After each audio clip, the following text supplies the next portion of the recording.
Hello, welcome to Like It Is and our continuation of our series with three eminent historians about African history and its impact on our lives.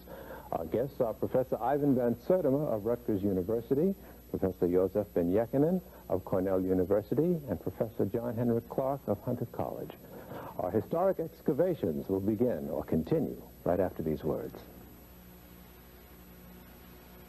At a time when Europe at its very best could not produce a machine with a temperature blast in the blast furnaces of more than 1600 degrees centigrade, they found in that area where they were producing steel that there were higher population densities than there are today. Tanzania, in fact, supported comfortably certain population densities which it cannot support today. One of the things that we do not seem to understand is that colonialism in some places actually destroyed African soil. Machines were introduced that were totally inappropriate to that world and that destroyed possibilities. In Tanzania, for example, you find 4.5 million heads of cattle in the interior of Tanzania. Within a matter of a century after colonialism, all that cattle disappeared and things were introduced that were not in Tanzania at the time, or it did not take on epidemic proportions. Rinder pest, smallpox, jigger fleas, all these things were introduced under the colonial period. It is usually assumed that these diseases just took over as a result of the backwardness of Africans. And all of these help to undermine the strength of Africa, you're saying? Yes, and you find, for example, in Kenya, they found an astronomical observatory 300 years before Christ. On the basis of the alignments of the stones of that observatory, they found Africans had built one of the world's most accurate prehistoric calendars. They found very complex astronomy among the West Africans. In the last program, for example, Professor Ben had been pointing out reasons for the decline and fall of the Egyptian civilization. One of the things that must be noted is that after that fall, Africa rose again in other places. That Mali Empire, for example, in the 13th and 14th centuries was quite extraordinary. The Dogon, a people among in the Mali Empire, plotted an invisible star, a white dwarf, which we, when I say we, I mean modern astronomy, only became aware of in the 20th century. They not only plotted its orbit and trajectory up to 1990. We have found that our best machines produce the same chart that they produced several centuries ago. Where is the evidence that they did plot this invisible star? Well, Griot and Deitel, two anthropologists, studied the Dogon and found after 16 years what an extraordinary knowledge they had of our, not only of our planet, but of star systems and our galaxy. They pointed out, for example, that this star which they plotted, and I have looked through a powerful telescope, I could not see it, even with that powerful telescope, because even with our best telescopes, it is only visible at certain times. They know. So mathematics must also the mathematics is involved as well as telescopes. The Russians discovered in ancient Africa finely ground spherical crystal lenses. In the excavations they found this, and they have indicated, this was found in Egypt. This was found on Anas's time, and they have indicated that the Africans were capable of making telescopes. The Dogon kept up a caravan trade with Egypt even after its decline, and could have got this knowledge and refined in it afterwards. So what we have is a story of an African people that had developed a high technology, but their humanity was such that no, I don't think it's a question of humanity. I do not believe in theories of people being more human than others. I do believe, however, and the evidence bears us out, that whereas the Africans had the opportunities to destroy European civilizations whenever they invaded Europe, whether it was under the Grimaldis before the emergence of Cro-Magnon man, whether it was under the Moors, when with other peoples they were in Egypt, they were in Europe, whether it was under Hannibal, when even Taharqa made an excursion into a part of Europe, they found them in Spain. The European profited in all the circumstances. Never was his civilization shattered. Whereas when the Europeans invaded, they wiped out cultures.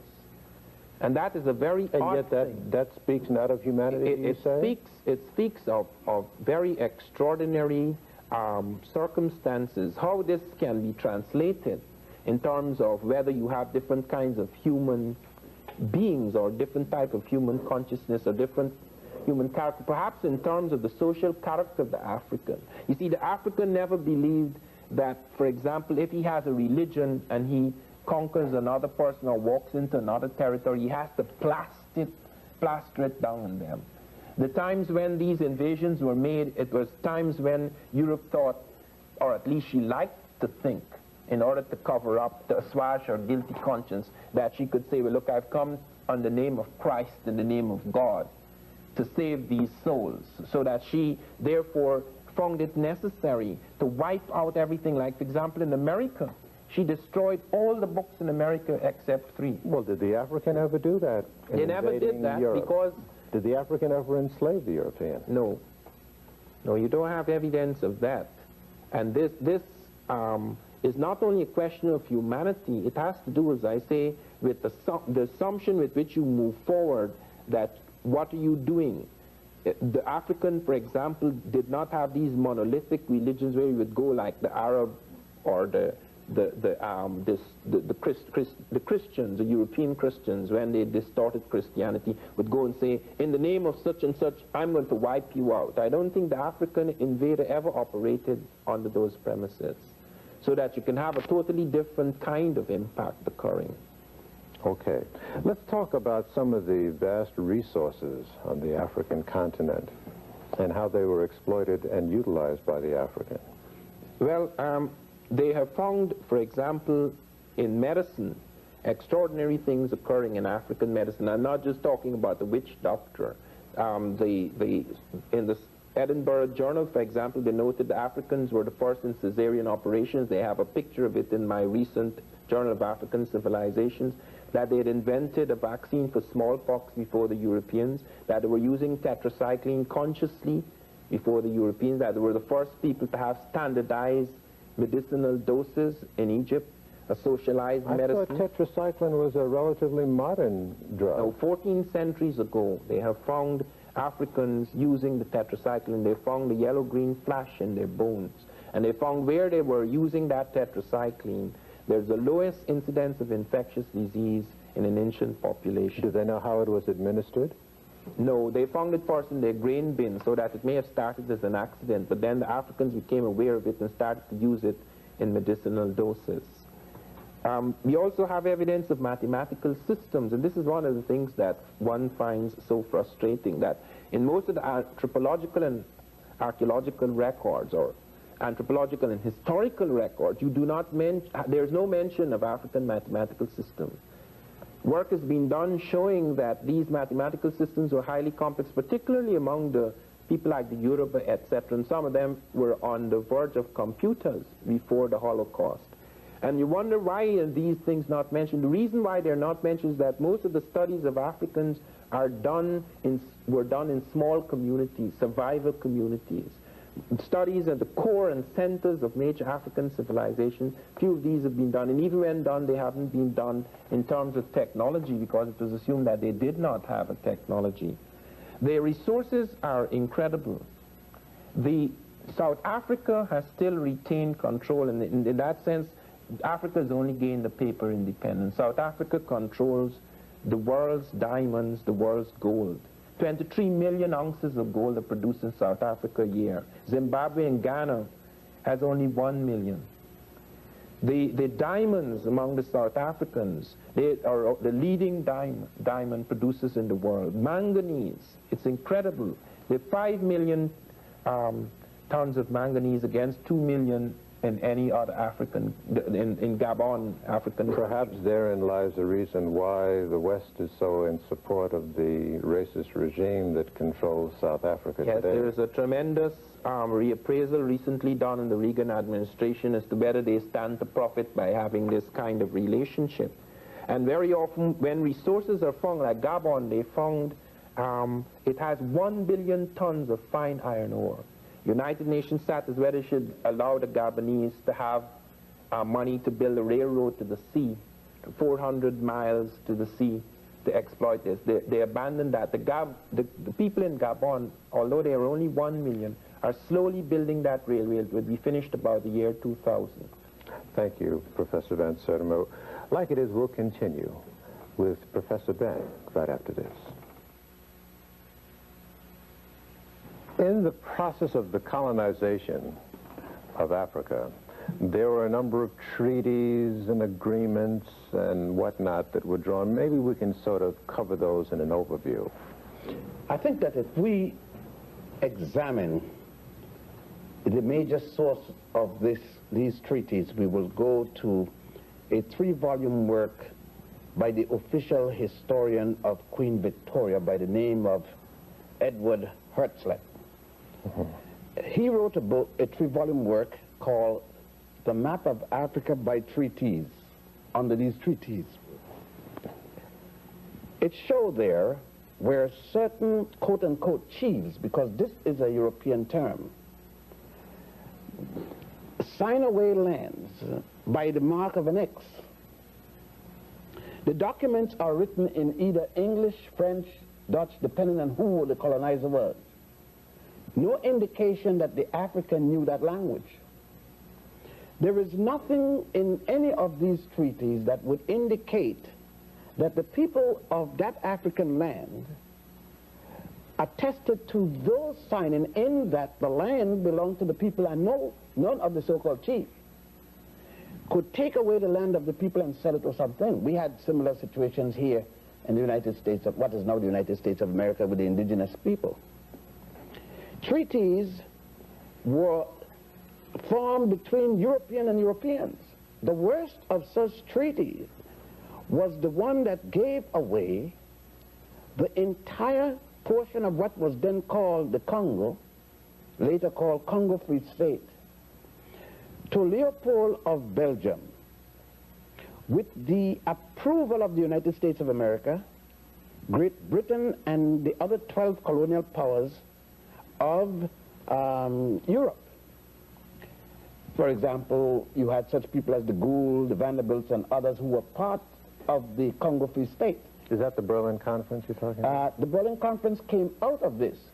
After this behavior, that they were given this, and at the time when the Europeans were grabbing the lands in Africa, starting in 1830, when France invaded Ceuta, the northern part of Africa there, that tip that closest to the Gibraltar, Germany was in a war with France fighting for Alsace-Lorraine. So that when the other colonial powers had taken land, Germany didn't get any yet. So the Germans came and started fighting the other Europeans to get some land of their own, and thus they were obliged to give Germany some territory, such as what is called Togo, which was German territory, Cameroon, and so forth. Germany then went all the way down to what is today called Southwest Africa, Namibia, and around the Horn up to what was then Tanganyika, was part of the German colonial empire. Most of that was taken away with the First World War. As a result of this, this conference was called because the Europeans were fighting among themselves for this rich African land. Kaiser Wilhelm and Otto von Bismarck called the conference in Germany, thus the Berlin Conference that was called. The United States of America, Great Britain, and 12 European countries participated.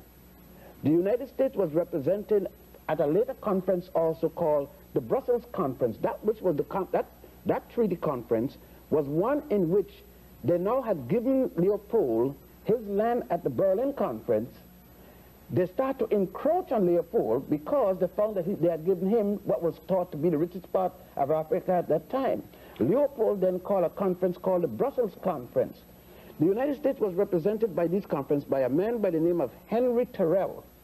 The other one was Casson. Both of them carrying the title Minister Plenipotentiary and Ambassador Extraordinary. So that the United States were participating in the cutting up of Africa, in the colonization of Africa, yet in politics, in political science. We are told in the classroom America had nothing to do. Of course, America controlled Liberia up to this day, in spite of the latest revolution. That was, the treaties made by the United States and France and England with respect to the American Colonization Society, which came out of the aegis of the Congress and the Senate of the United States. The role of Ulysses S. Grant in the Baliwa decision there. Even the United States President Grant took part in such negotiation and such treaty negotiations. So the determination of who got what share of Africa was made by non-Africans. There were no Africans at either the Berlin or the Brussels conferences. Not a single one. And at the time, you had independent African nations. You had Ethiopia, which became independent older than any other nation that you got in the world today. At that period of time, you still had you had Haiti, which had become independent in the 1800s. You had Liberia became independent in 1857. So are you suggesting that all of these treaties, though, that beforehand and afterward, that was struck between Europeans and Africans, the Africans didn't really understand what they were signing away? But those who signed weren't even authorized to do it. Those who signed had no authority, and many of them did not sign anything. They had people on paper who did not exist. And they drew boundary lines according to the river, the flow of the river, according to the lake. And then they made such things. They even had tigers in Africa shown on the map. And tiger is not an indigenous animal to the African continent. Were the definitions of the countries of Africa as we know them now drawn out of these conferences? Every one of the countries that you have in Africa now, without exception, the jigsaw puzzle for lines, boundaries, were established at the Berlin Conference and the Brussels Conference with only minor changes as wars went on, or when out of the Berlin Conference and the Brussels Conference, then came the First World War, and out of that, the documents of that was adopted by the League of Nations. The League of Nations made their own conditions with the treaties they made between Italy. Even before that, when the Italians had invaded Ethiopia for the first time, and defeated in the Battle of Adawa by Menelik II, although he had won, the European powers came together, made treaties to stop Menelik, because Menelik had said he was going to wipe the Europeans from Africa. Then there was that other set of treaties. There were more treaties, again, adjusting the boundaries in the Berlin, as that conference at the League of Nations, which had taken away that land. Adjustments were made. The next body of international body. But let me just interrupt for a minute. In other words, our concept as Africans of Africa didn't have those boundaries. No, sir.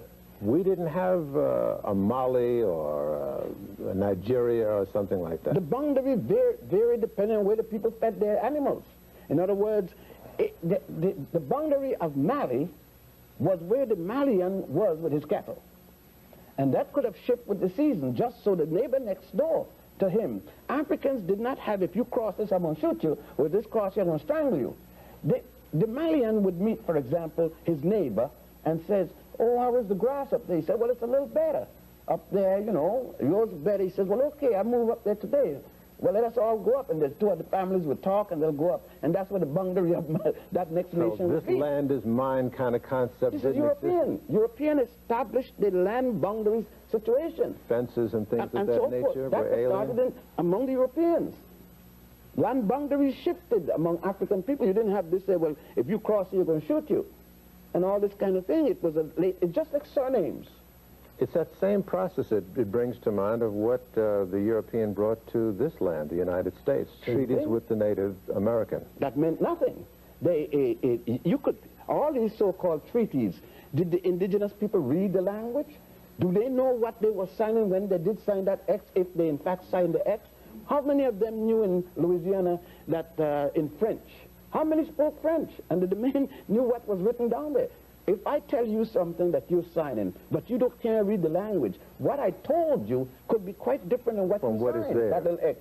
And what identification there is about an X that you could identify tomorrow that's your X and not my X, even if I signed it. And this is not something that we're saying that happened in the past. It is happening today.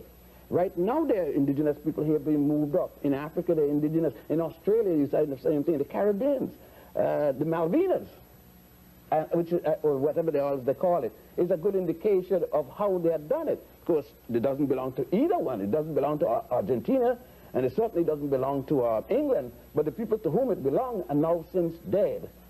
You know, they've been liquidated to the last man. People are talking about Holocaust. I mean, that's a Holocaust. Nobody left.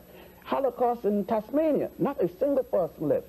Now, the Holocaust in Southern Africa, Munamatapa, when this man was brought from India, Lugard, Captain Lugard, and he had exterminated Indians. Then they brought him to South Africa, Cecil John Rhodes.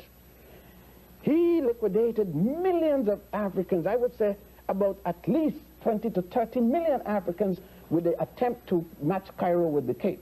All right, let me interrupt and stop you at this moment. That leads into the discussion that awaits us with Professor Clarke. We will continue with Professor Clarke of Hunter College right after this. In portion of the preceding segment, you heard Professor Ben raise the question of the Holocaust, which seems of a Holocaust, an African Holocaust. Seldom is that word used in that particular context. We've only heard Holocaust used in a particular context. Maybe we can amplify on that. Well, our Holocaust started 500 years ago, and it's not over yet.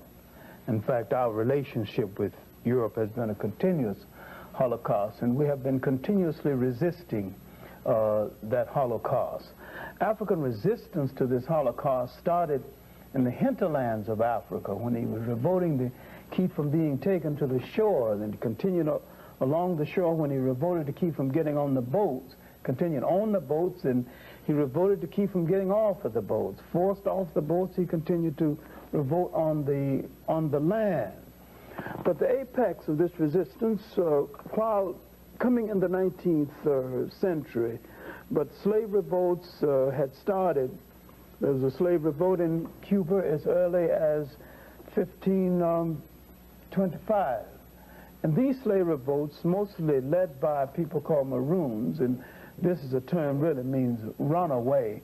These slaves who bypassed the auction block many times and went into the hills and defied people to enslave them and found separate societies. Why the best known of these societies are in Jamaica and Haiti, but there were Maroon societies all over the so-called New World, including here in the United States. You know, I found out, Professor Clarke, that one of my ancestors were Maroons in Jamaica. Well, you're from royalty, then, the fighting nobility, as I often say about my sharecropper parents in Alabama. I am from the peasant nobility. Well, from one noble to another. Good to talk to you. And it is left for us to declare what we are. And we say that these people who fought so that other generations can live is our revolutionary royalty. Let me press you a little bit on the dimensions of our Holocaust. Mm-hmm. Numerically, what numbers are we talking about? We heard Professor Ben talk about 10, 20 million lives, African lives taken in the Holocaust? I would say the figure is rather conservative when you consider that in the movement from the coast, from the hinterland to the coast, every 10 captured, less than 3 got to that coast. And so we have now figures that's kind of lost forever from the computer. And many times, if you look at the logs of the slave ships, they might load on 300 and not make any stops. And when they finally get to the main port of debarkation, you have less than 200. So that's all, that so many went overboard, so many died of suffocation. But now, what we need to concentrate on is that fight on the land, the Maroon revolts, the different slave revolts in Haiti, Jamaica, the Babis revolt in Guyana, Professor Van Sertima's a country that there was continuous revolts all over the Caribbean area and in South America. And in South America, they not only large numbers of Africans bypassed the auction block, went into the hinterlands and found separate nations, Us Palmares and Bahia. These are separate African nations carved out in Brazil itself. And now these revolts in the Caribbean would stimulate our black revolt here in the United States. But when we look at the 19th century, we have to look at the whole of the African world in revolt. The Africans in Africa began a series of wars that would last over 100 years. The Ashanti Wars, the Asante Wars, and what is now Ghana started in 1805. The last war was fought in 1901, led by a great African woman warrior, Ye Asantewaa. The Zulu Wars would last far more than that. The wars against the coming of the Europeans started in 1652 when the Europeans arrived. The last war in Southern Africa was 1906. In between our breaks, you were mentioning, in the dimension of the Holocaust, the experience of a particular group. Oh, I was talking about the Herero War in what is now Namibia, then formerly called Southwest Africa.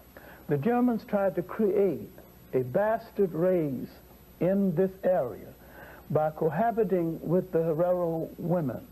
What they did not understand is that culturally, the Herero woman never cohabits outside of her tribe or her group, not even with another African. And traditionally, she makes every attempt to bring virginity to her wedding bed. And if she is violated before marriage, it's all one can do to keep her from committing suicide, because she has lost her womanness and have nothing to give to a man. The Germans would drive almost 60,000 of these women out in the Kalahari Desert and say, cohabit or die. And an old king, Mandume, called the Mambas and the Hereros and all the different groups together and said that, in essence, if we let this happen to our women, we are no longer men. We are proud people. We walk the earth carrying the sun on our shoulders. And if this happens to our women without our rescuing them, we are no longer men. We will have to take off the trousers and take care of the children and milk the cows and bring in the bread. And our women will no longer respect us as men. He took about 300,000 people into this war. He lost a third of them, but he rescued those women. It was the honor of that people. And I never forget his beautiful words that if we fail in this mission, we will have to put down the sun from our shoulders and the world will be in darkness. Because we are men, we light up the world. Does it therefore follow that across the continent of Africa, there were coalitions of African people who organized militantly to resist this encroachment called slavery? Not only that, but came together a little better then than they're doing right now, incidentally or sadly. In the Sudan, there were wars stimulated by Islam, led by a man called Muhammad Ahmad, the Mahdi, the holy man, holy man. These wars were lasted from about 1860 to the death of the Mahdi in 1885. Then another Mahdi took over, Khalifa Abdul Hayya, and he was defeated by Kitchener. When he was defeated after 11 years of the independence, this war was reported by a young British reporter named Winston Churchill, and his book on it is called The River War. And he said that, he boasted of killing 50,000 people one evening. See, when we talk about our Holocaust, I guess people should talk about Holocaust the way we talk about fish stories. Those who caught the biggest fish do the most talking, and that means we would have to talk forever, because our casualties would exceed 100 million people, far exceed 100 million people. No people in the history of the world ever sustained such a loss and stayed alive. On that note, we'll break and continue with a collective examination in continuance of our history after this.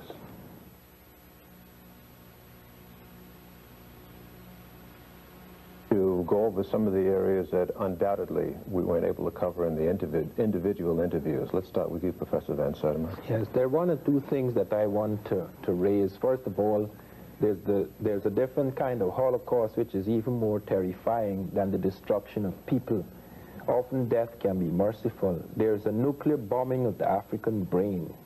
That kind of Holocaust, the mental Holocaust that occurred, whereby many Africans who were colonized had their African character almost zapped away from them, and something else planted upon their brains. Which was? Which is a kind of duplication of the European. They were turned into European duplicates. I could say that at the time I was 24, with the exception of an interval during our upheaval and the death of my father, I was a European duplicate. I was a British duplicate. Everything that the British wanted me to think, I could enter their brain. Every reflex, every attitude, every prejudice that was native to the British Empire was in my brain. And it occupied at least 95% of my brain. It is only in later years, as one became aware of African civilizations and American civilizations, that this began to fall away.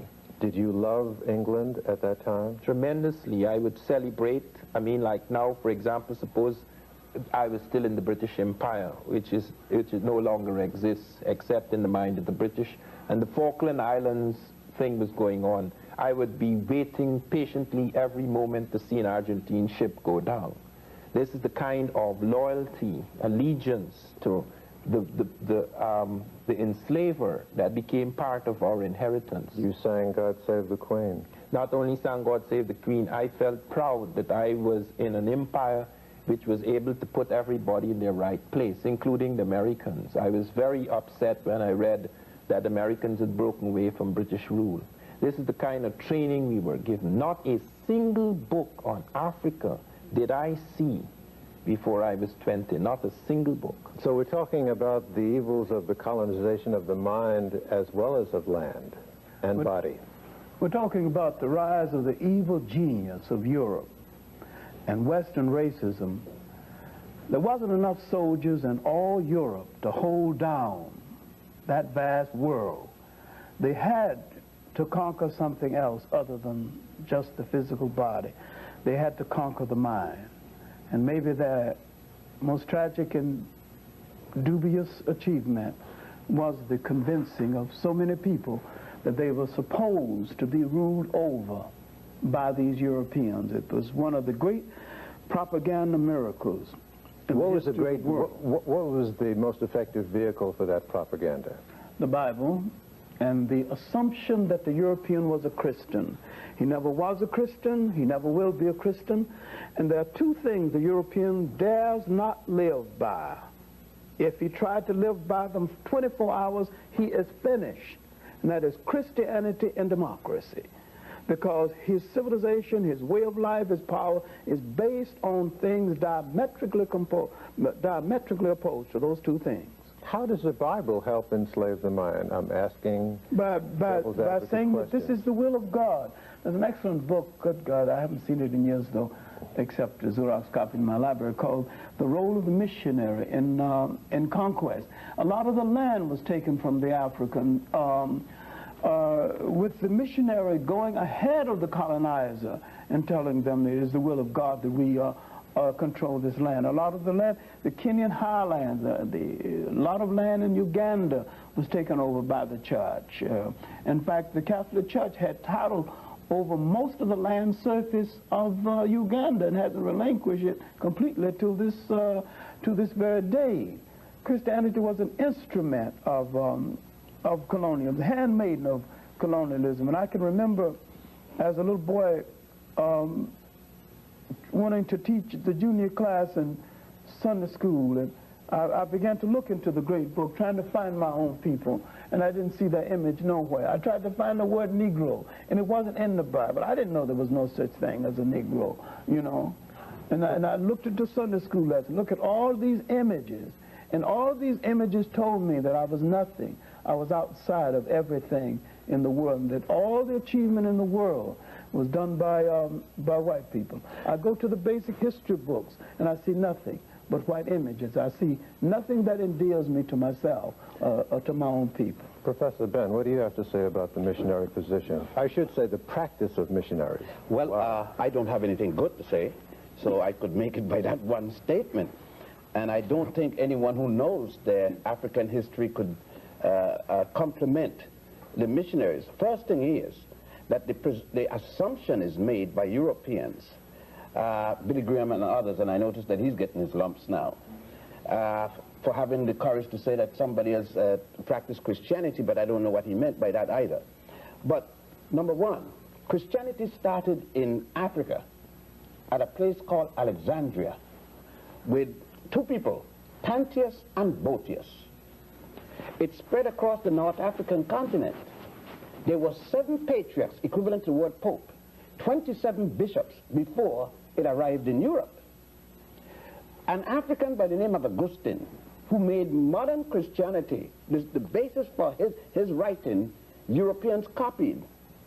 Augustine's books are called, some of them, of the 40-odd books, the Confession that tells you who he was, on Christian doctrines, they laid down the fundamentals of modern Christianity, and the other one called the Holy City of God.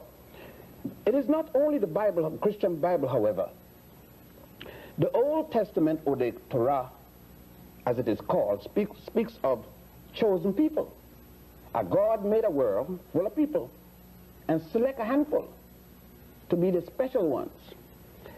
The Quran and Islam equally. The jihads were brought. Although Ben Habib and Hadsat Kubadi Ben Rabed taught Muhammad ibn Abdullah, who was illiterate in his own language, the fundamentals of the religions that the fundamentals upon which all three got their beginning, we were told, and still being told, that there is a holy land for us in Palestine or Jerusalem. There's a holy land for us in Bethlehem. There's a holy land for us in Mecca, but not a single piece of holy land in the 13.8 million square miles of African territory. Yet, all three of those religions that I've spoken about got their fundamental principles. The concept of Mary, Jesus, and Joseph, this whole concept came from the Book of the Dead, with Horus and so forth. The concept of a one true God before all other gods was taught by the Africans of the Nile, Akhenaten, specifically the god Atem, long before the birth of Moses. Let me ask you this, Professor Ben. Were you, like Professor Van Sertima, raised with another awareness and another religious loyalty and national loyalty? Yes. Where were you raised? I was raised in the Hebrew religion. What nation? I grew up in Puerto Rico and the Virgin Islands. And I was raised, therefore, in American territory. But the same colonialism. I remember myself as a youngster on the 4th of July, walking with a red, white, a little flag with the, what it was then, 40-something stars, and running down there when Eleanor Roosevelt came and all these different things. And, you know, I volunteered in World War II, you know. Nobody called me. I volunteered. I was so stupid.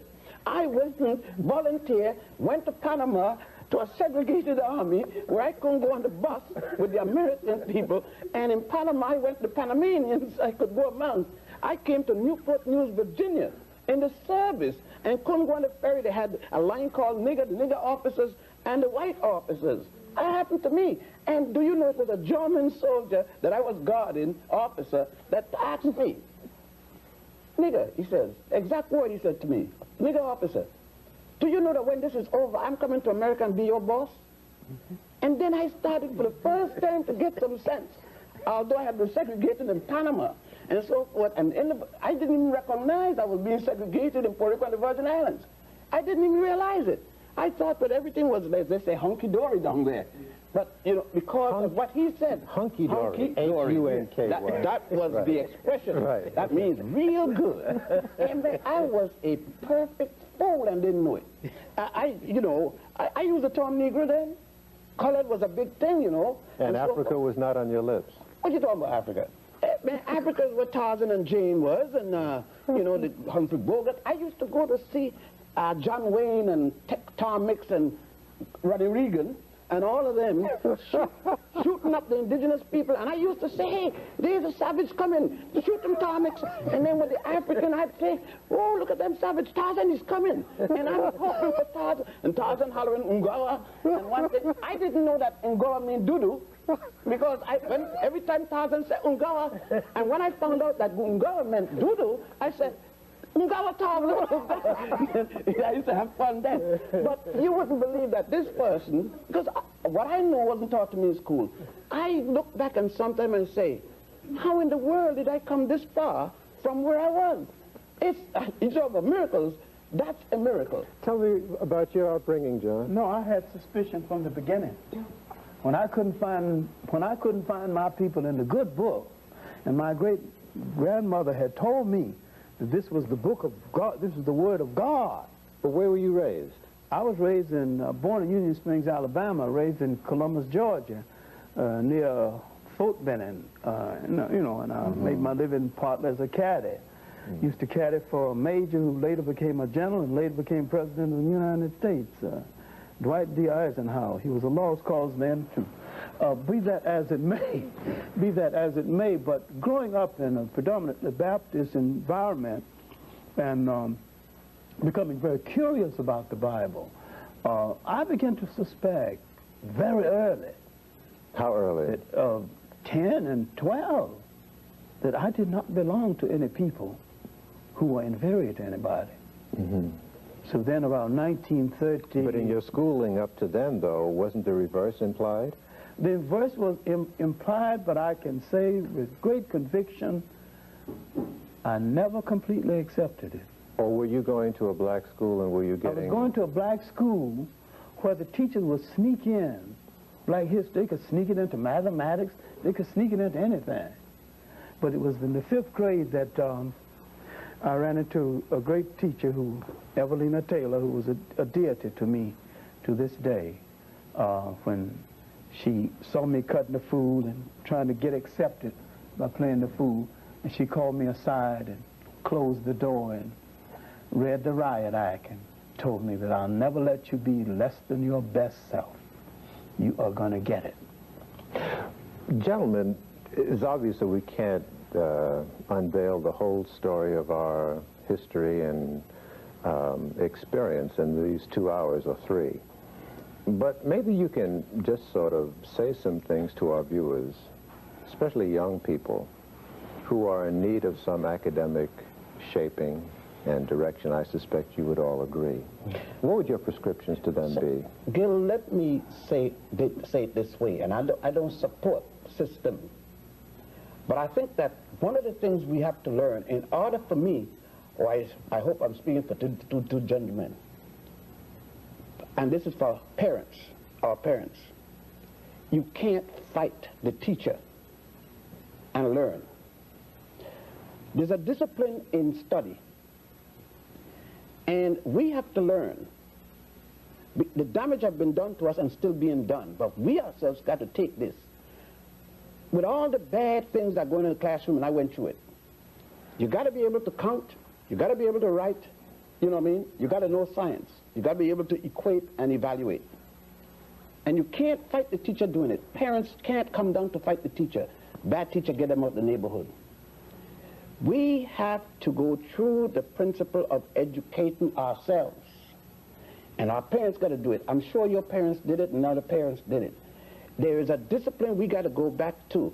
And I said that the basic thing we have to do is to stop letting the damage, what he's talking about, to continue by saying, I'm not going to the classroom because they're going to say this. You don't have, when you go to the classroom, you're going to have racism. Don't care where you go, you're going to find racism in the system. The system is racist.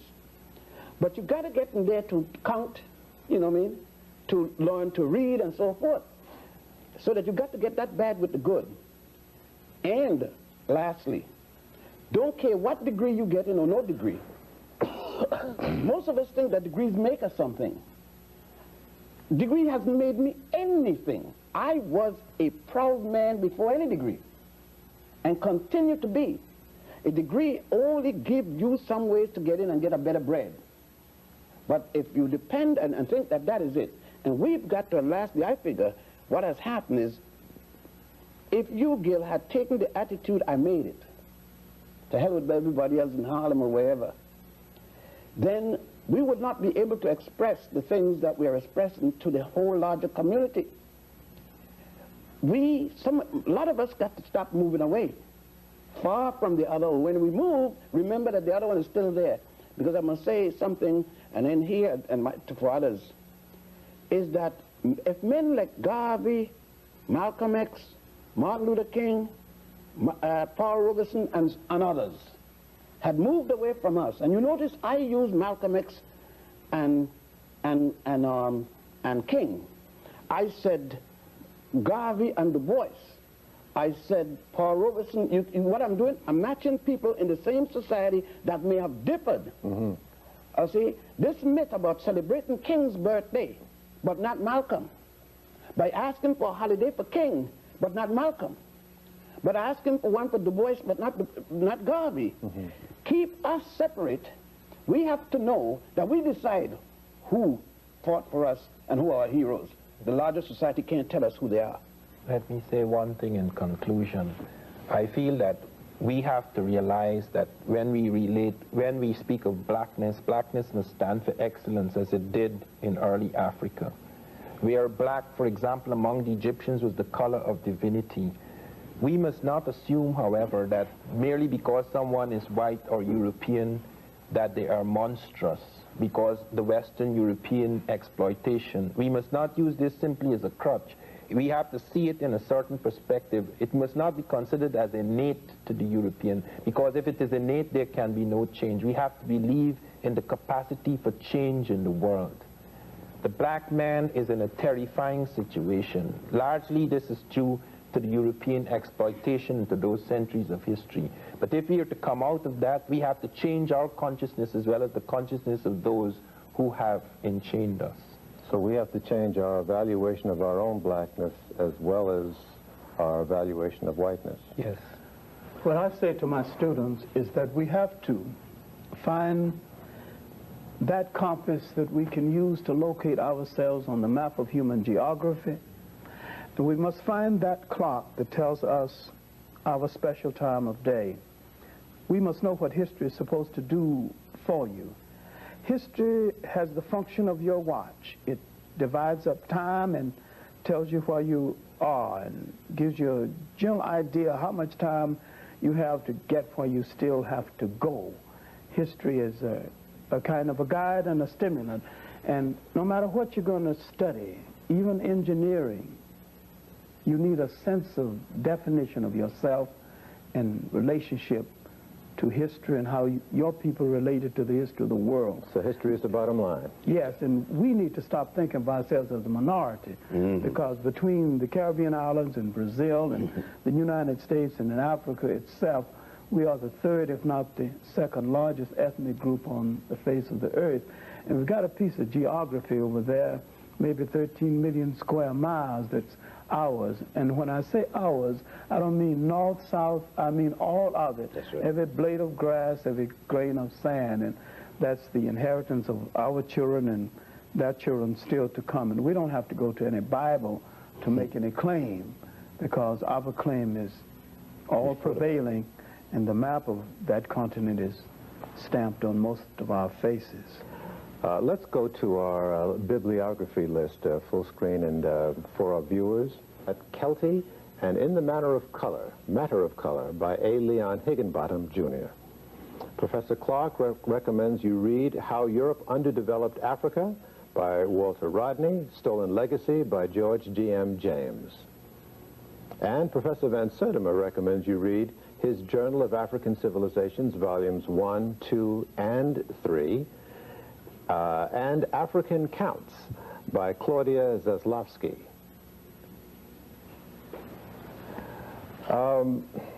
So what I seem to be getting from all of you is that you have found your particular steel, all of you, has been derived from that which you have learned, and that perhaps before that infusion of the historical metallurgy, shall we say, into your systems, you were sort of lost and unclear about who you were and what you had to do and what your role was on this planet. Yes, I would say definitely that my readings and most of my travel, particularly when I went to Egypt, it changed my world. I thank you all. So ends, for a while, our exploration into our history, a history that has shaped the world and supplied the very foundation of civilization and culture. If what you have heard is revelatory, would you call it a archaeological and anthropological period, the pre-dynastic period, the dynastic period, because unfortunately people forget that many African civilizations had dynastic period besides Egypt or other nations along the Nile. I would also break that up to Africa before the coming of alien peoples. And then I will go on to that, Africa up to the beginning of the encroachment as to the colonial period. And then I will go on to Africa in the current period. Now you could break up African history into various forms depending on what you plan to do. All right, well, let's move swiftly in the limited time that we have. Let's start with the archaeological period. The archaeological period will be that period in which you're talking about the artifacts and fossils. The artifacts, like the stone equipment, stone implements, and so forth, and the fossil period being the human finds. And that will bring us back to the Zinjanthropus period, all the way up to what we would today call man as we know him using agriculture and so forth. Mm-hmm. And how far back in time are we talking about now? Based upon the latest findings, we're talking about at least 3 million and a fraction into 4 million with a fossil called Lucy. And then we're talking to a much later fossil by the name of Zinjanthropus boise. And that will bring us down to about 1.7 million to 2 million years ago. Is there any question about the fact that the first human life occurred in Africa? Is that incontestable? To date, the oldest human find has been in Africa, to date. Now, what will happen tomorrow may be something else. Mm-hmm. All right. Let's move forward. Now, with man coming out of this period, we see him going down the Nile, and the reason we're using the Nile as the example in that the oldest records of human behavior, where the man left his record, has been found in that specific area. Why is that? Well, for many reasons, but the most specific, man along the Nile built in stone. He built in masonry material, and therefore that material outlasts men who were building in wood or other such perishable material. And that's primarily the basic reason. So it's not that in that part of the world, of Africa, that there was a greater expertise or technology or anything like that? Based upon anthropological and archaeological finding, there have been a very old period. For example, in Southern Africa, in Swaziland, there is a 43,000-year-old iron mine found there. So that would indicate, we're talking about 43,000 years, meaning that since we're dealing with historical record, it matches most of the things that we find along the line, and most specifically in Egypt, where we go back to the Sibyllian period. Mm-hmm. The Sibyllian, the first and second period in Egypt will be about 125,000 BC. back to 300,000 BC. The second period would be 125,000 to 25,000. So in between here, that mine was being used, meaning then that the Africans in the southernmost tip of Africa, otherwise then called Monomotapa, the earliest name when the Europeans came, it was called that, were involved and engaged in iron mining at a time when it wasn't so done in Egypt, because the civilization or high cultures traveled down to Egypt from the central part of Africa, and every archaeological evidence show that it equally traveled down from the central part of Africa to the other tip, the southern tip. So the civilization seemed to have started around the major lakes. Why do the features of the Egyptian, as we see on the stones and whatnot, seem to differ so much from our classic impression of African features? Well, because what has happened is that most of the Egyptians you see in textbooks are the Egyptian pharaohs at the time when Asians or Africans had invaded Egypt, and their people stood on the throne. So that when we say the word pharaoh, a pharaoh could have been one who had come from Asia, like the case of the Hyksos, or from Persia or something like that in the case of the Persian. Or later, it could have been one of the conquerors who had come from Greece or from Rome. Now, the ancient African pharaohs, they seldom show you, if ever, and more so, there is a myth that all Africans have thick lips like myself or heavy nose. There are tremendous amount, millions upon millions of Africans who have pointed features. So that the image of a pharaoh with what is called a Western type or pointed or aquiline nose doesn't mean that that person wasn't an African equally. So, and many of the likenesses of those with African features were destroyed by European invaders? European and Asian invaders, but more specifically European invaders. Or when the nose didn't look the way that they thought it should look, the nose suddenly got broken. It's strange that the Romans and the Greeks, who had more pointed nose, when you go to Alexandria in that part of the museum, not a single nose is broken. But when you get to the indigenous African, almost to the last one, the nose got damaged when that nose should not have gotten damaged on the basis of the length of the nose. What about the structure in the early formings of civilization in Africa? What was a family structure like? Well, in African families, you could say this would be typical. There's some things about the continent of Africa you can't say is typical by virtue of the size and the variations of cultures and so forth. But there are other things you could say was typical. One of the typical things with Africa was the predominance of family value. And you would say that the matriarch society, the society in which one inherits from one mother, was more dominant than the patrilineal society. That doesn't mean, however, that the women ran the society, but that the source of the society, the source of the family, was of the woman. That, for example, the ancient Egyptians made it very clear that for the pharaoh to inherit legally the throne, he had to get it through a woman. Many a times pharaohs would then marry their daughter. Doesn't mean that they had sex relation with their daughter, but they had that legal entanglement which was necessary. In West Africa, we saw the same thing. Was the woman's name passed on in marriage, or unlike what we know, the man's name has to predominate? Well, you didn't, because then since you didn't have family names. You know, this thing about, it started in Germany with, most of the early cultures didn't have family names. The Germans are one of the first to invent this family name business. In West Africa, you see the same thing. The Ashantis, the king inherited his title from the queen mother. I see. You see here, you got it from one end of the continent to the other end of the continent, showing the commonality of culture. Then there was a second thing that involved there, is the interrelationship of family, clan, and village. That the individual, there was no African individual as such. Like we would say in the States, I'm an individual, I'm doing my thing. You couldn't be that type of individual. And that put me to the mind of saying something classical here, is that the myth that prostitution started from the first man and the first woman. I don't know which first man and first woman they're talking about. It's obviously not Africans. Because the African society made it so that there couldn't even be a single woman. You couldn't have a single woman living by herself.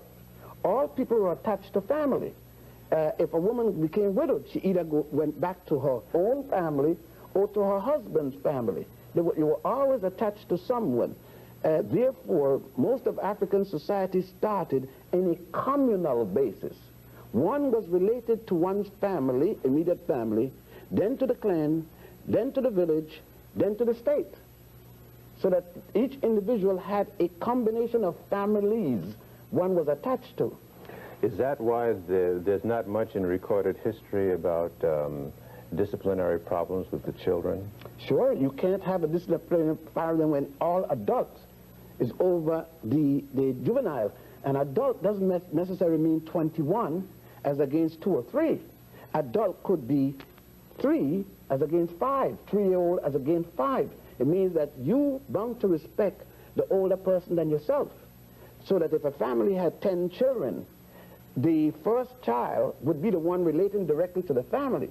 From that first child on, that child will be then carrying down the order, and very rarely the mother or father has to do any of the disciplining. The first child becomes the senior child, right?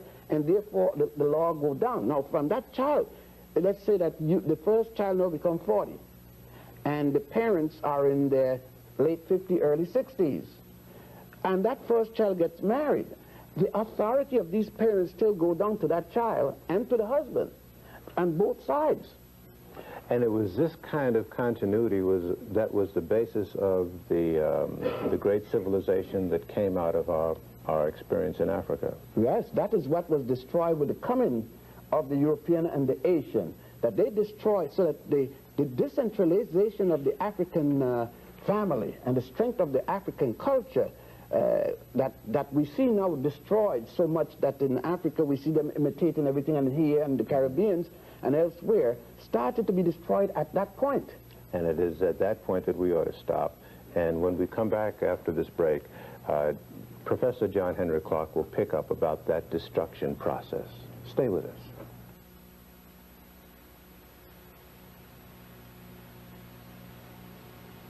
Invaders or outsiders who came into Africa, were they slavers? No, we're talking about Europe specifically right now. Mm-hmm. What we have to deal with is a little-known invasion of Africa by the Greeks, and that is the intellectual invasion by Greek scholars, 450 BC by Herodotus. And this invasion was a compliment, because Herodotus was a great reporter, and he traveled extensively within Egypt, down to what is now Ethiopia, and along the coast of what is now East Africa. Egypt, Kush, these nations had been invaded by one Asian after another for state. He described the colors of the people, the customs of the people, and he was such a good reporter, when the Africans told him something he didn't believe, he said so. Is it fair to call them invaders then? It seems like they were nonviolent. No, this was Greek curiosity that would be the preface to the invaders later on. Now, my point that I'm getting to is that the information that Herodotus brought back to Greece whetted the curiosity of other Greeks, and Alexander's teacher, Aristotle, introduced him to the works of Herodotus. And Alexander, when he invaded Africa 332 BC, had a kind of respect for Africa that no invader has had before or since. You mean Aristotle's writings and thoughts were based on an African root? Yes, and a lot of his so-called philosophy, which was more African, but we won't get into Aristotle as probably the world's first pleasurer, of almost mass pleasurer. Now, Alexander came into Africa with great respect. He wrote his mother, and he said that he had come to literally the home of Greek culture, especially our Greek religion. He tried to effect a wedding between young Greece and old Africa in decline. Now, Africans were seeing Europeans as invaders for the first time. This is 332 BC. And seeing them physically for the first time. There is nothing that happened in Africa before that that the European had anything to do with at all. And remember, when they came for the first time, they came as invaders.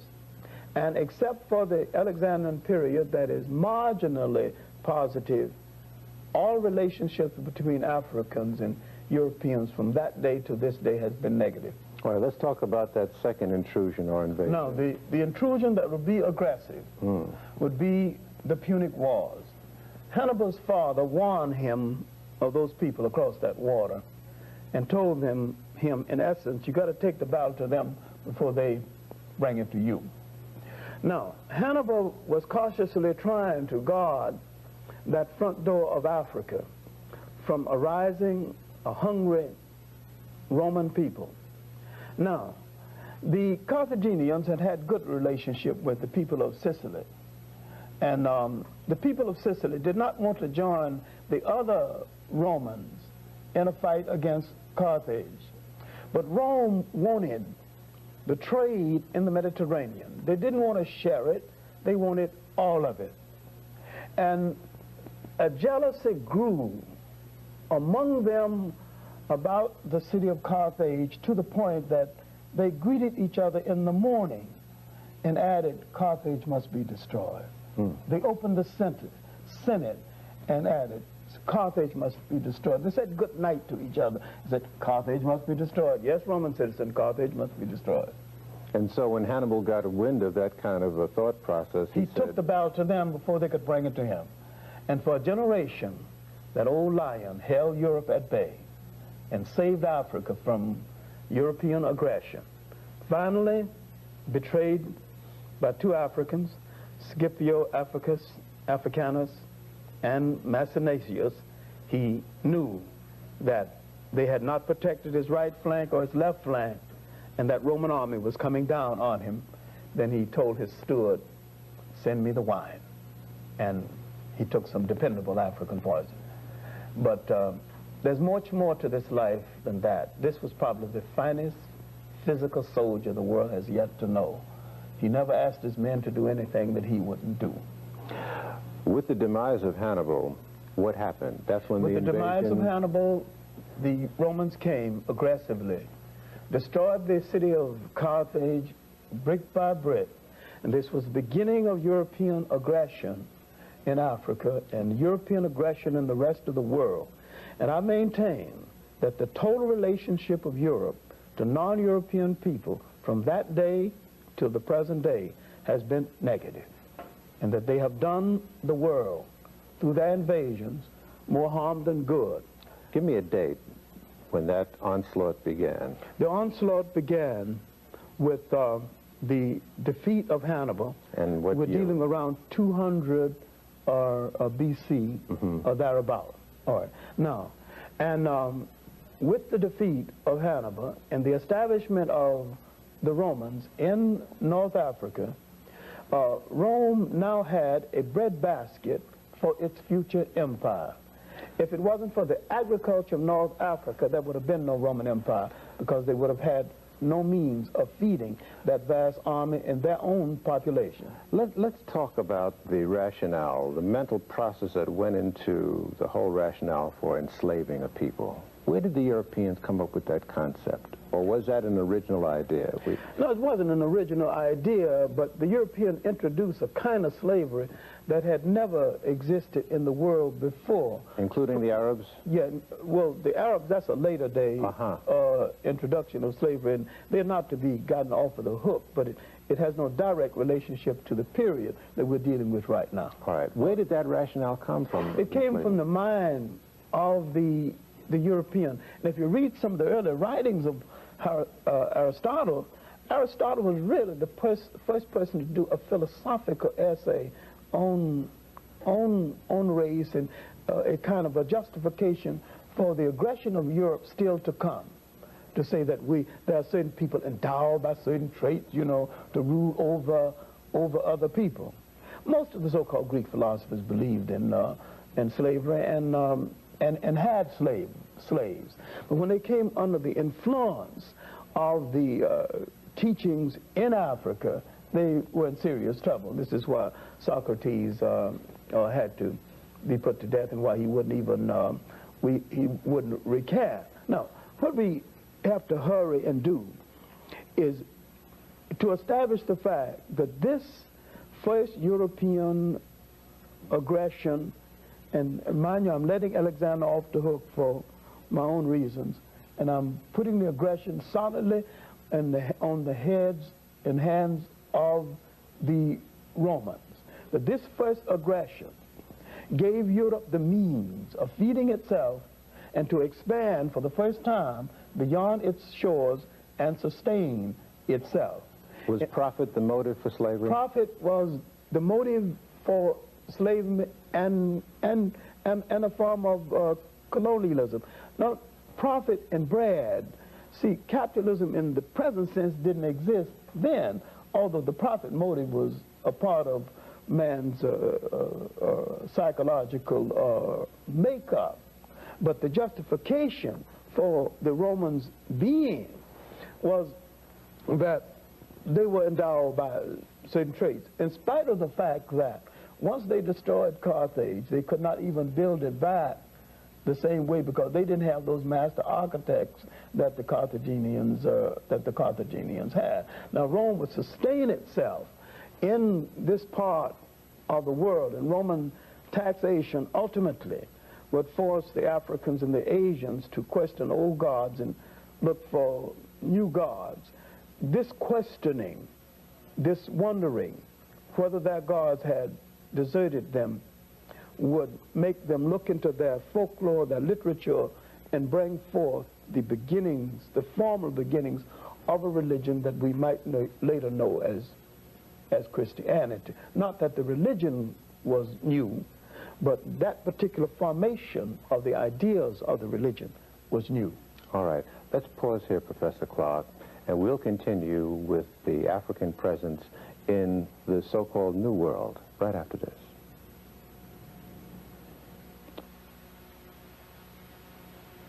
As far as the African presence in this hemisphere, was that premise for coming here economic or what? Curiosity or what? The initial movement here was an accident. How'd that happen? This happened, first of all, I must give a dating schema, because there was not just a single visit. There were several, at least half a dozen visits for which we have evidence. The very earliest is one that involves a people known as the Olmec in America, between 948 and 680 BC. We do know a date because they found a ceremonial platform, a wooden platform in the Gulf of Mexico where the Americans worshipped. They were able to carbon date it. They found 4 of a dozen stone heads with African features rooted in the wood of this carbon dated platform, and they were able to give it a dating of 814 plus or minus 134 BC. Now that is a very interesting date indeed, because that is a time when something very unusual was happening in the old world in Africa. A war was going on, both a hot and cold war, which lasted a very long time, between the powers of Asia under the Assyrians and the Egypto-Nubians. I say Egypto-Nubian because Nubia and Egypt were linked in that period, very strongly linked in fact, because the Nubians had, from about the 22nd dynasty, they were involved with Libyan powers in Middle Egypt, and then they moved up and took control of Egypt from the Mediterranean right down to Khartoum and beyond. And in this period, the military and commercial navies were moving west of the Mediterranean towards the Atlantic. They normally were not involved in the Atlantic. The Egyptian navies and the Phoenicians, who were very much involved with Egyptians, carried a lot of trade into the Pacific. We even have Egyptian hieroglyphs found in early Hawaii. But in this period, the Asiatic routes, sea routes, were blocked by the Asiatics.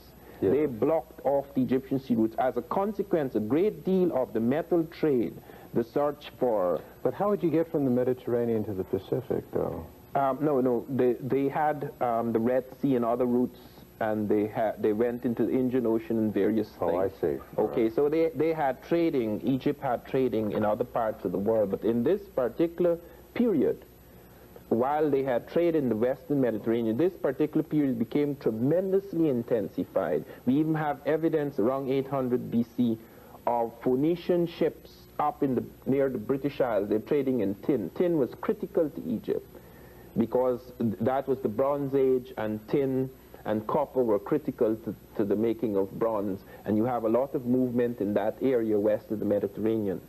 Now, there seems to have been an accident involving at least 7 ships. The Native Americans record black-skinned people coming in 7 wooden caves on the water from the east.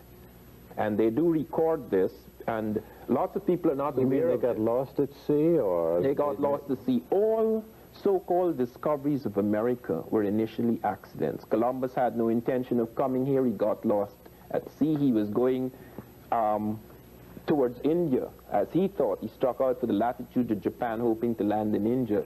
Even in the case of 1500, where Alvarez Cabral came to South America, he had no intention of coming here. He was lost at sea. Is it not true, though, that Africans, in their mathematical endeavors, concluded that the world was round and that there was land beyond the horizon, and that it was not an accident that they came to this hemisphere? They concluded that the world was round. Just as much later, Columbus concluded that the world was round. But knowing that so doesn't that imply then that... No, it does not. No? It does not. Knowing that the world is round does not imply a landmass here. That is the reason why Columbus, when he landed here, thought he was in Asia. Because you would not know where the landmass is. This could have been Asia. That's why, in fact, it was called India. It wasn't called America. But just to pin you a little bit down to this, was the African lost at sea, the African mariner lost at sea and was blown across the Atlantic? Yes. Or did he or she set out deliberately? No, he did not set out deliberately in this voyage. There are voyages in which the Africans set out deliberately to come to America. We know of 2 such voyages. We know, for example, in the case of the Mandingo in 1310 and 1311, where the Africans were convinced there was a landmass in the south and set out deliberately. A whole fleet was fitted out for that. And when that fleet did not return, one of their kings, Abubakar II, actually set out as a commander of the fleet and moved into this area. We also have evidence in the late pre-Columbian, that is around 1450 AD, we have evidence where Africans not only deliberately came, but came back. And we have African things found in America, as well as American things found in Africa, as evidence of a trading going on in that time. What was the nature of the African contact with the people who were indigenous to the land here? Well, it depends on the period. In the case of the Olmec period, which is the pre-Christian period, which is the 948 to 680 BC, we have evidence that some very extraordinary things begin to happen that coincide with the stone heads with African features, which are found in the Gulf of Mexico at the terminus of currents coming from Africa. Now, one very important thing to understand is that there are 3 major currents that take things from Africa. They are so powerful, these currents, that it's like a gravitational field. The oceanic current. You cannot escape coming to America once you are caught 100 miles off the African coast and enter either the current off the Cape Verde, off the Senegambia coast, or off the southern coast of Africa. You have to come here, unless you're caught by the fish. It's inevitable. And in fact, I do remember when I was a boy, when I was about 11 years old, I lived most of my early boyhood was spent on a river, the Essequibo River, which opens out onto the Atlantic. And Where is that? What country is this that? is in South America, Guyana. Yes. I was caught in one of the currents that the Africans call a river in the middle of the sea. It's quite different from normal currents. If you're caught in a normal current, you could dive beneath the current. But in this current, it is like a whole new river pulling you out of the river. And I screamed my head off because I was 7 miles from coast. I'd fallen asleep on a raft. I spent lots of times in the rivers. And nobody could hear me because I was too far, until the current, which was taking me into the Atlantic, came across a place called Keough Island. and that was close to shore as the current moved off. You were on your way home. Yes. Or back home. Well, the fish would have got me in this particular case, Well, one never knows. But I was picked up by a speedboat. But this has happened several times from Africa. We found several things in the American world that are African. I want specifically to touch on the Olmec, because there Was they that have presence found... peaceful here in this hemisphere? Yes, with the exception, we have one instance where we have battles between the Africans and the Americans off Quaricua, where they found that the Africans were fighting. They had a settlement and they were fighting with Native Americans. But in the case of the Olmec, where they made their most tremendous impact, the evidence is that it was a peaceful affair, that the Olmec incorporated them into their priest caste. They found the skeletons of Africans, 13.5% among the ruling class in America in that period, that pre-Christian period, where Zinski, the Polish skull expert, showed that it was a high percentage, and even 200 years later, it was only low, like 4.5%, but not among the common people, among the ruling class. They were incorporated. In this return voyage process that you described using these currents, were any Native Americans brought back to the African continent? Yes, we have evidence of a Native American village in North Africa. We have evidence of an accident occurring the other way in the circular current. This is, of course, late pre-Columbian, before Columbus, but just about 50 years before Columbus. We also have something which has been checked out of something around 62 BC, where 7 American Indians seem to have been shipwrecked off the coast of Europe, and they were picked up by the Germans, the Suavians, and they were taken to the Romans and given as a gift the Quintus Metellus Celer. And we have, they came in an osier boat Mason's osier. But they also found the American pineapple in the ruins of Pompeii, which could have been brought in by those shipwrecks. Okay, let's stop here, Professor Van Sertima. Let's take another break, and then we'll continue with a collective look at African history right after this.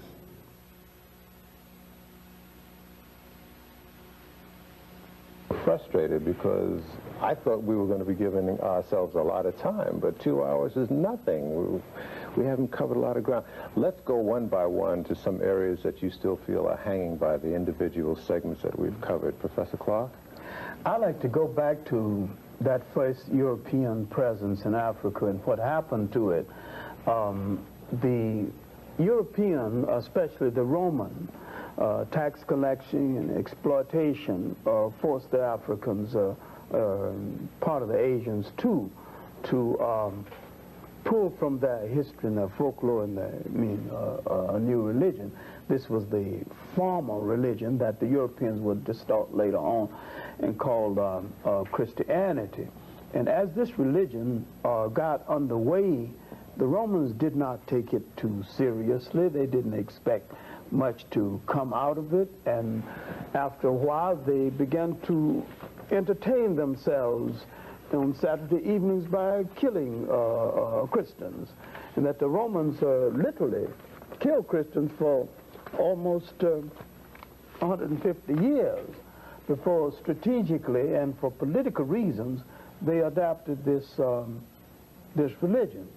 And because it had become very popular among the Europeans of that day. But something else had happened, because the European has a paranoia about being ruled by other people. When he adopted the religion, then the European declared war on the African Christians for control of the church. Now the fight was for control, and when they formalized it at the conference at Nicaea, about 325 AD, when they formalized the religion, when that degenerate Constantine adopted the religion and made it the official religion of the Roman Empire, he did this for political reasons, and it was been for political reasons ever since then. Why do you call him a degenerate? Because he was a degenerate, really. The man was unspeakable, degenerate. With naked women hanging around the court and, fornicating all over the place, and then he switching from one to the other until these people called the Essens sold him on this religion. In fact, Catholicism was set in motion by Constantine, a degenerate, and Protestantism was set in motion by Henry VIII, another degenerate. That's hard, but I stand by it as a teacher of history. I stand by the word degenerate as applied to those two men in relationship to the religion. But that's not the point I'm getting to. No, I was just... The main point that I'm getting to is that the assumption was that Christianity would hasten the decline of the Roman Empire, would halt the decline of the Roman Empire. But it hurried the decline of the Roman Empire, because this religion did not fit the temperament of the Europeans then, does not fit that temperament now. They simply could not live by a religion as placid, as kind, as humane as this. And they had to establish power by violating it. But about 600 or thereabout, their management of the church had so disgraced the religion until the people in this area began to ask some serious questions again, and a camel driver, who would later to emerge as the Prophet Muhammad, first asked for reform. Failing to get reform, he asked for the making of a new religion. And with the help of Zayd bin Harith and Bilal, two Ethiopians, he brought Islam into being. And Islam, as a military force, pushed the Europeans back into Europe, and they would not emerge until the 15th and the 16th century as a power threat to the rest of the world again. Professor Ben, what was there in the African character that allowed this invasion process to take place? I don't think we could say it's allow, because the point is this, that what had happened, the Greeks coming and the Romans coming into ancient Africa was the last phase of ancient Africa. We have to look at the fact that as early as 1675 BC, which would put the Africans in their 13th dynastic period, may I state that the period of time I'm speaking about now, there is no Adam and Eve. The Adam and Eve theory is introduced into the world by the Hebrews, or Haribu. The first of the Haribu, or Hebrews, is Abraham. He isn't born until that same 13th dynasty, meaning then there is no Judaism, thus there is no Christianity, thus there is no Islam. Yet the Africans along the Nile had already religion, the worship of the god Ptah, P-T-A-H. Subsequent to that, the worship of the god Amun-Ra, the worship of Amun-Ra's son Osiris, and so forth, and Osiris's son Horus. The fundamental laws of behavior, of morality, of ethics, long before the 10 Commandments. These 10 Commandments coming from these laws, called the negative confessions. And now, in that 13th dynasty, for the first time a non-African people would come in there. Most of the major things that you have in Africa are already constructed. The major pyramids. What I am saying, before there was an Adam and Eve mentioned anyway, the pyramids that you see at Giza were already constructed. That's in the 4th dynasty. The pyramid of Saqqara, the step pyramid, was already constructed in the 3rd dynasty. Now, those people who were the first to come in as conquerors were Asians, not Europeans. They came in 1675, calling themselves Hyksos under the leadership of a man called Salatis. They were eventually forced out by the Thutmosis and others, Hatshepsut, etc., Thutmosis' daughter.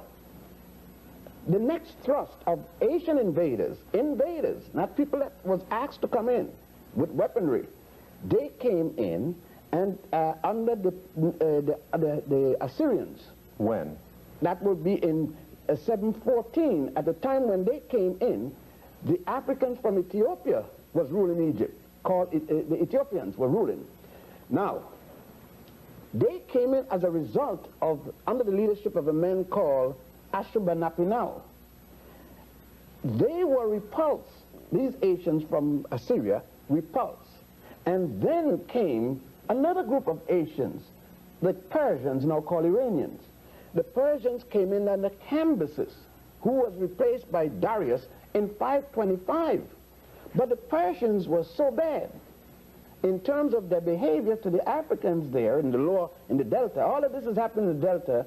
They are not penetrated upwards in the southern part of Egypt, which is up. See? Down is north and up is south because of the terrain. Now, they were so willful, destroying everything they could find because they didn't know what to do with billet. It wasn't their culture. The Africans then, for the first time, are going to get in trouble with cleavage. They negotiated with the Greeks because color question isn't here yet. Because the Persians were giving help to the Greeks also. So the Greeks were allowed to come in group, now we're talking about 525, to help with the Africans against the Persians. When the Persians were defeated, the Greeks decided not to go because where they're going back to? They're now in the land of honey. So they're not going to leave honey to go back. They said to the, well, look now, you're weak because you've been fighting the Persians so long. We're stronger than you, we're not going. And so the Greeks remain there. This is how they get to stay. But subsequently, from that time, by the way, to now, to this very day, only one African have ruled over Egypt. A man by the name of Naguib, Muhammad Naguib, born in Egypt of Sudanese parents, both mother and father, the one that Nasser them withdrew after he defeated Farouk. Now, but it was after the Greeks were defeated by the Romans, then the Romans came in, and then caused the Byzantium period. And you're saying at that time Africa was in decline? Oh, it's been in decline from the time the Persians came. But that's my point. What was causing this decline? It's like anything else. You get to a point where there's nothing else you feel that anyone else could offer. You got careless. And then people come in and take you up. You let people in. You train them about what you're doing, most of what you're doing. They become a fifth column within the system. And they undermine. And they undermine. We're about the only people who come 40 million or so in a nation within a nation that doesn't undermine. Because we have been co-opted so well. See, if the ancient Africans should have taken their books, their religious books, and brainwashed everybody in there, like the Africans are now brainwashed everywhere else. And then we would have supported the system against our interests. But they didn't do that. They could not, because at the time, they even called these people ignoble people, people uncouth. And they went about to shall I say, civilize them. But the same people that civilized, Professor Clarke used a term, the guests, they invited the guests and they became the dinner for the guests. And so, but this is the whole thing. We must understand, I think too, the culture of the African, you know, Gil, if you got a home, you got your wife, your family, and you have a certain behavior pattern that you don't mistreat little children. You don't do this and that. And someone comes in, knock down your wife, take over your house. He's a dead man. He's a dead man today. But in those days, you didn't know. You believed that when you saw that man, you saw a man who come in with the same moral values that you have. You have no other point of reference that this can be. You don't know that this man gonna rape your wife because nobody rapes people in your place. You don't even have a word for rape. So when the man come in and rape your wife, you stand. You says, what kind of behavior is this? Do you see what I'm saying? So when the Africans saw the Asians and Europeans coming at that particular time, he knew that they had enough land. Even in the Jewish Bible, it says, the Torah, in the book of Genesis, the Jewish first book, that when the Hebrews came in, when Abraham and his family came in, they gave him some of the best land. It was a cultural thing. The same thing happened when Henry, the so-called navigator from Portugal, came in West Africa. They gave him land. When the Dutch and the Huguenots from France and so forth came down, they were given land in Monomotapa, now called South Africa. Given land. They were given, even women, they were shared because they needed women, these men. Is there any record outside of Hannibal of Africans being aggressive on other soil to colonize? Yes. Or? Yeah. Unfortunately, yes. Africans went all the way to the banks of the Ganges as fighters and carried into India. And that is where you get your Dravidians from, a group of people in India still called Dravidians, some of them in now Malay and so forth. Which Africans were those? A combination of Egyptians, Ethiopians, and Nubians, a combination force, because at the time, the three entities were one. There were times when you couldn't tell the difference between India, Egypt, and, Nubia, Egypt, and Ethiopia. They were ruled by when one pharaoh ruled in here, he ruled the entire the length of the Nile Valley. When was this? This put us, some claim it's during the time of Hatshepsut, some claim it is during the time of Sesostris II. It all depends on which one. Now, those Africans had conquered all the way to India, and when they were forced out, by the way, it is because of them you have the golden calf. The worship of the goddess Hathor. Hathor was, even the Jews one time before Abraham worshipped the golden calf. They called it the golden calf in the Old Testament, book of Genesis, but it was not called the golden calf. It was called goddess, symbol of the goddess Hathor. They knew what it was and did not mention it as such. The Indians adopted Hathor. Then the virgin thing, the Horus child, and Hare Krishna, the Krishna group. The Christians adopted that symbol. Isis becoming pregnant by an immaculate conception, giving birth to her son Horus by a virgin birth. This story is there still at the temple of Horus at Edfu. You could see it written all over the walls. They adopted the obelisks. The obelisk was in memory of the penis of Horus when he was destroyed and cut up into 14 pieces. Let's push this a little further about the character of the African. Professor Van Sertima, you mentioned that there were wars, some wars that took place between Africans and Native Americans in early history. Well, I wouldn't define them as wars. There was, in the situation that I particularly mentioned of Kwarekua, there you have a settlement that was encroaching from that Kwarekua into parts of the Native American territory, and therefore a clash occurred. And we do have cases of both of them taking prisoners. But was there an aggressive character to the African that came to this hemisphere? We don't have any clear evidence of that. We do have trader types coming in the Mandingo period, and they were warrior types as well. They had to be, because they had to be extremely cautious moving through new and potentially hostile territory. But we do know that in the Olmec period, we do not have evidence of this.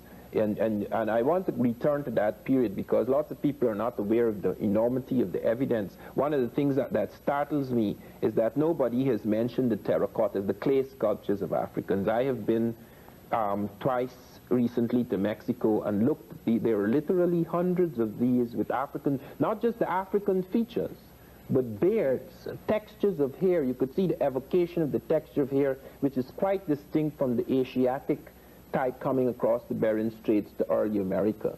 The skeletal types one mentioned that Wierzyński has mentioned. And then last year, the Science Digest brought out something on me in September, its September issue, in which they asked an authority in Mexico about these stone heads, which I say have African features. And he said the reason why they look African, why they have broad noses and thick lips, is because the tools were blunt. Now that is one of the most ridiculous defenses I have heard from the establishment, because he actually went as far as to say, this is Michael Coe, who is author of a major book. He's the major authority in Mexico, ancient Mexico. He said that if they had sharpened the nose, if they had got thin noses, it would have broken off. And when you go and you look, you could put your fingers, the edges of the lips, even where they are very full lips, you could see the extraordinary skill. These are 3,000-year-old heads. They're done with fine tools, because close by you can see figures done in stone with a different type of nose, different types of lips, the Native American type. And I wanted to ask, when I was first told of this by Boyce Rensberger, who wrote the article, if you ask Coe if they use blunt tools to make these types, and they then sharpen their tools to make the native types. Let me just intrude for a minute, gentlemen, and just go to our viewers for a minute and let you know that it is now almost the end of the hour, and as promised, we want to bring to you a full screen, as we call it, bibliography list of materials that you can go to for more information. From Dr. Ben, he recommends that you read The Destruction of Black Civilization by Chancellor Williams, African Origins of Civilization by Chek Diop, World's Great Men of Color by J.A. Rogers, and Black Men of the Nile and Family by Professor Ben Yekinen himself. Professor Clarke recommends that you read African Glory by J.C. DeGraff Johnson, Capitalism and Slavery by Eric Williams, Before the Mayflower by Lerone Bennett, and Slave Trade and Slavery by John Henrik Clarke and Vincent Harding. And Professor Van Sertima recommends that you read Africa and the Discovery of America by Leo Weiner, or is it Wiener? Wiener. Wiener. Unexpected Faces by Alex von Werthenow. Ancient Egyptians and Chinese in America. And Chinese in America, yes, by R. Jarasboy, excuse me. And They Came Before Columbus by Ivan Van Sertima. Mark that well, and if you want more information, I know we're going to get swamped. I hate to make this offer, but I've got to do it in the interest of your interest. If you want us to give you that bibliography, write us and let us know, and we'll supply it for you. In the few moments that we have remaining, what then are we saying in the broad canopy that we've only really skated across about the whole involvement of the African character on this planet? It has tended to be, for the most part, as I can delineate from you, non-aggressive. And humane. And more than just... How would you respond to somebody, though, who would say, no, that's a racist statement, and you're... No, it's not a racist statement. It's an honest statement. And the victims of racism have a difficult time being racist. And I wish somebody would remember that, you know. When the victim responds to racism and responds to the negative attitude toward his own people, he's not racist. I'm saying that the African character, the African personality, has given the world a kind of humaneness in his relationship to other people that can rarely be found cannot be found at all among the Europeans. That's it for this hour. We will continue with the final chapter next week. Be sure to tune in. We'll catch you then. Thanks for joining us. By the official historian of Queen Victoria by the name of Edward Hertzlet. He wrote a book, a 3-volume work called The Map of Africa by Treaties, under these treaties. It showed there where certain quote-unquote chiefs, because this is a European term, sign away lands by the mark of an X. The documents are written in either English, French, Dutch, depending on who the colonizer was. No indication that the African knew that language. There is nothing in any of these treaties that would indicate that the people of that African land attested to those signing in that the land belonged to the people, and none of the so-called chiefs could take away the land of the people and sell it or something. We had similar situations here in the United States, of what is now the United States of America, with the indigenous people. Treaties were formed between European and Europeans.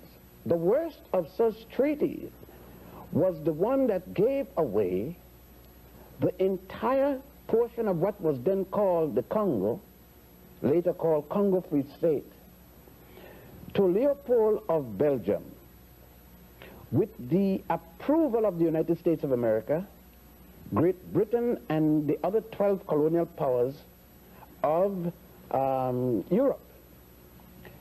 For example, you had such people as the Gould, the Vanderbilts, and others who were part of the Congo Free State. Is that the Berlin Conference you're talking about? The Berlin Conference came out of this.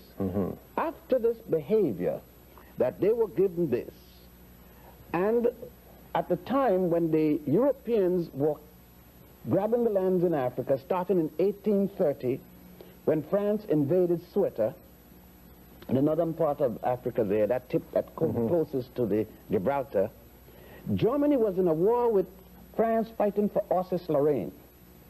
So that when the other colonial powers had taken land, Germany didn't get any yet. So the Germans came and started fighting the other Europeans to get some land of their own, and thus they were obliged to give Germany some territory, such as what is called Togo, which was German territory, Cameroon, and so forth. Germany then went all the way down to what is today called Southwest Africa. Hello, welcome to Like It Is, and our continuation of our series with three eminent historians about African history and its impact on our lives. Our guests are Professor Ivan van Sertima of Rutgers University, Professor Joseph Ben Jekinen of Cornell University, and Professor John Henrik Clarke of Hunter College. Our historic excavations will begin or continue right after these words. At a time when Europe at its very best could not produce a machine with a temperature blast in the blast furnaces of more than 1600 degrees centigrade, they found in that area where they were producing steel that there were higher population densities than there are today.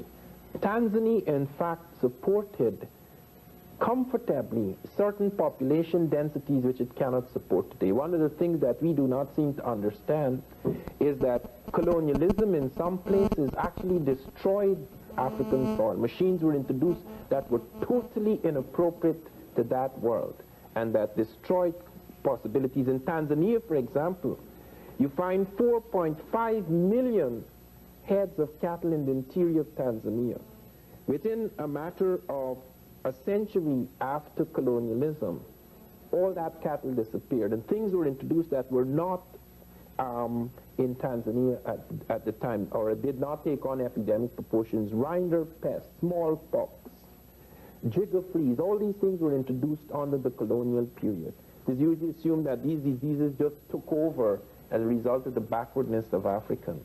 And all of these help to undermine the strength of Africa, you're saying? Yes, and you find, for example, in Kenya, they found an astronomical observatory 300 years before Christ. On the basis of the alignments of the stones of that observatory, they found Africans had built one of the world's most accurate prehistoric calendars. They found very complex astronomy among the West Africans.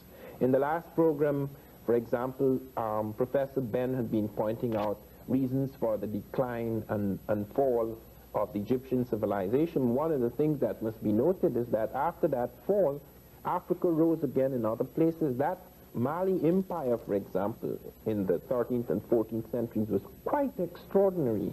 The Dogona people among in the Mali Empire plotted an invisible star, a white dwarf, which we, when I say we, I mean modern astronomy, only became aware of in the 20th century. That if he has a religion and he conquers another person or walks into another territory, he has to plaster it down on them. The times when these invasions were made, it was times when Europe thought, or at least she liked to think, in order to cover up, to assuage her guilty conscience, that she could say, well, look, I've come on the name of Christ, in the name of God, to save these souls, so that she, therefore, found it necessary to wipe out everything. Like, for example, in America, she destroyed all the books in America except 3. Well, did the African ever do that? They never did that Europe? because... Did the African ever enslave the European? No. No, you don't have evidence of that. And this is not only a question of humanity, it has to do, as I say, with the assumption with which you move forward, that what are you doing? The African, for example, did not have these monolithic religions where you would go like the Arab or the Christians, the European Christians, when they distorted Christianity, would go and say, in the name of such and such, I'm going to wipe you out. I don't think the African invader ever operated under those premises, so that you can have a totally different kind of impact occurring. Okay. Let's talk about some of the vast resources on the African continent and how they were exploited and utilized by the African. Well, they have found, for example, in medicine, extraordinary things occurring in African medicine. I'm not just talking about the witch doctor. In the Edinburgh Journal, for example, they noted the Africans were the first in cesarean operations. They have a picture of it in my recent Journal of African Civilizations, that they had invented a vaccine for smallpox before the Europeans, that they were using tetracycline consciously before the Europeans, that they were the first people to have standardized medicinal doses in Egypt, a socialized medicine. I thought tetracycline was a relatively modern drug. No, 14 centuries ago, they have found Africans using the tetracycline. They found the yellow-green flash in their bones. And they found where they were using that tetracycline, there's the lowest incidence of infectious disease in an ancient population. Do they know how it was administered? No, they found it first in their grain bin, so that it may have started as an accident, but then the Africans became aware of it and started to use it in medicinal doses. We also have evidence of mathematical systems, and this is one of the things that one finds so frustrating, that in most of the anthropological and archaeological records, or anthropological and historical records, you do not there's no mention of African mathematical systems. Work has been done showing that these mathematical systems were highly complex, particularly among the people like the Yoruba, etc., and some of them were on the verge of computers before the Holocaust. And you wonder, why are these things not mentioned? The reason why they're not mentioned is that most of the studies of Africans were done in small communities, survival communities. Studies at the core and centers of major African civilization, few of these have been done, and even when done, they haven't been done in terms of technology, because it was assumed that they did not have a technology. Their resources are incredible. South Africa has still retained control, and in that sense, Africa has only gained the paper independence. South Africa controls the world's diamonds, the world's gold. 23 million ounces of gold are produced in South Africa a year. Zimbabwe and Ghana has only 1 million.